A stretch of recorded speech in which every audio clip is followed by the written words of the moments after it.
Hello student, welcome to Atul Education. तो friend, इस video के अंदर हम लोग डिस्कस करेंगे एचएससी बोर्ड एग्जाम के पैटर्न से रिलेटेड कि यदि बोर्ड एग्जाम में पासिंग मार्क्स कितना होता है और एबीटी का मार्क्स कैसे काउंट होता है, और जो हम लोग इसको इंटरनल एक्सटर्नल में बात कर सकते हैं कि जो 20 मार्क्स का एग्जाम होता है इसमें पासिंग मार्क्स क्या होता है, और जो 80 मार्क्स के एग्जाम होते हैं उसके पासिंग मार्क्स क्या होते हैं, या जिसके 70 मार्क्स के एग्जाम होते हैं उसके पासिंग मार्क्स क्या होता है, और क्या एचएससी बोर्ड के रूल के हिसाब से कंबाइंड पासिंग मार्क्स होता है क्या। मतलब एबीटी का मार्क्स में यदि आपने एबीटी में अच्छे मार्क्स लाए और यदि आपने एक्सटर्नल में कम मार्क्स लाए तो भी क्या आप पास हो जाओगे क्या। तो क्या है पूरा प्रोसेस मैं आपको एग्जाम से रिलेटेड मैं आपको इस वीडियो के अंदर डिस्कस करके बताने वाला हूं। यदि आप महाराष्ट्र बोर्ड के स्टूडेंट हो और 12th स्टैंडर्ड के स्टूडेंट हो तो आपके लिए बहुत इंपॉर्टेंट इस वीडियो के स्टूडेंट, देखिए स्टेप बाय स्टेप आप चीजों को समझो जिससे आपको आपके पासिंग में कॉन्फिडेंस आएगा। यदि आपको लगता है कि आप फेल हो जाओगे तो आपको एक आइडिया मिलेगा कि क्या स्ट्रेटेजी आपको बना के स्टडी करना चाहिए। सबसे पहले हम लोग एग्जाम पैटर्न के बारे में डिस्कस करते हैं।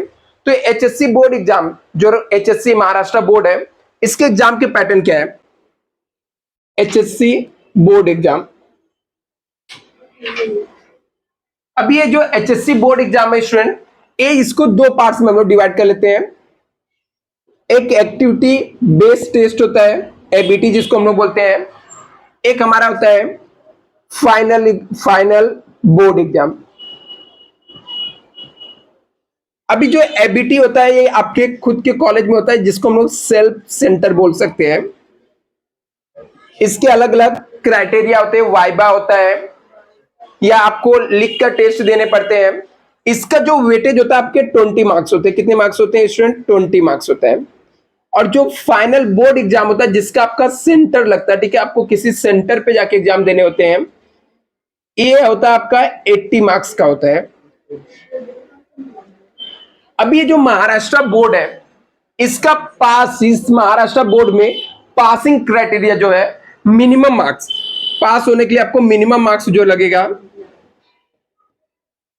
वो होता है 35% होता है। मैंने परसेंट क्यों वर्ड यूज किया? परसेंट इसलिए यूज किया कि 100 मार्क्स में से आपको 35% मतलब होता है कि 35 मार्क्स यदि आप ला देते हो, आपके 35 मार्क्स आता है तो आप बोर्ड एग्जाम में क्या हो जाओगे? पास हो जाओगे। लेकिन वो 35 मार्क्स में कौन कौन सी मार्क्स आपके काउंट होते हैं वो आपको समझना पड़ेगा। यदि मैं एग्जाम की बात करूं तो पूरे साल भर में आप लोगों ने बहुत सारे एग्जाम दिए रहोगे। पहले आपको 20 मार्क का फर्स्ट यूनिट टेस्ट हुआ रहेगा, फिर आपने 50 मार्क्स का एग्जाम दिया होगा, फिर 20 मार्क का यूनिट टेस्ट हुआ रहेगा, फिर प्रीलिम एग्जाम 80 मार्क्स का दिया होगा। लेकिन इस एग्जाम का कोई भी वैल्यू नहीं होता है। मतलब इसके मार्क्स आपने इसमें आउट ऑफ मार्क्स भी लाए हो तो उसका ये बोर्ड वाले एग्जाम के अंदर कोई भी काउंटिंग नहीं होता है। तो काउंटिंग क्या होता है वो आपको समझना पड़ेगा स्टूडेंट। तो मैं आपको बताता हूं कि आप ऐसे समझ सकते हो कि कैसे आपको इसके मार्क्स मिलते हैं। और क्या यहां पर आपको माइंड में और भी एक सवाल आता रहेगा कि यदि मैं इसमें से 20 में से 20 मार्क्स ला दूं, क्या यदि मुझे इसमें से 20 में से 20 मार्क्स आ गया तो क्या सिर्फ 15 मार्क्स ही और लाना पड़ेगा? 80 मार्क्स में से सिर्फ 15 मार्क्स लाऊंगा तो पास हो जाऊंगा क्या? तो मैं आपको दोनों बताता हूं कि ऐसे होगा या नहीं होगा, कि इसको क्या बोलते हैं, कंबाइंड पासिंग मार्क्स सिस्टम क्या होता है और ये आपके लिए है कि नहीं है वो भी मैं आपको बताता हूं। पहले आपको एक इंडिविजुअल बात करते हैं कि पास होने के लिए कितने मार्क्स चाहिए।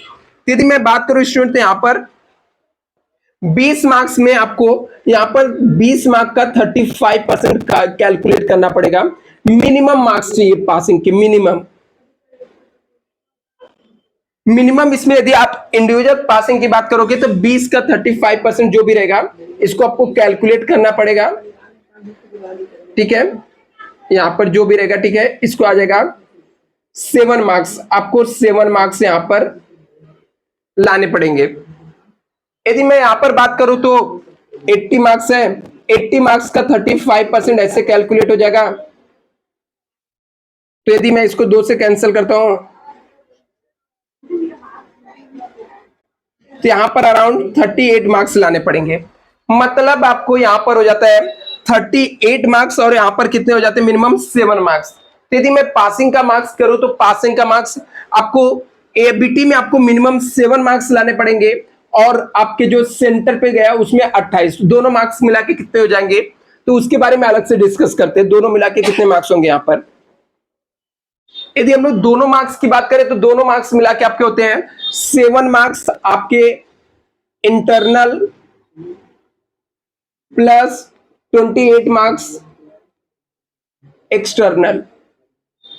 ये दोनों मिला के हो गए 28 प्लस 8 कितना हो गया 35 मार्क्स। ये हमारा क्या है पासिंग क्राइटेरिया। पासिंग क्राइटेरिया ये एक रूल होता है, लेकिन आप लोग के जो सिलेबस है या महाराष्ट्र बोर्ड का जो रूल है, यहां पर कंबाइन पासिंग मार्क्स चलता है। Combine passing marks. Combine passing marks क्या होता है, ये आप लोग ऐसा बोल सकते हो स्टूडेंट कि आप लोग के लिए बहुत ही बोलते हैं ना आशीर्वाद है बोर्ड का।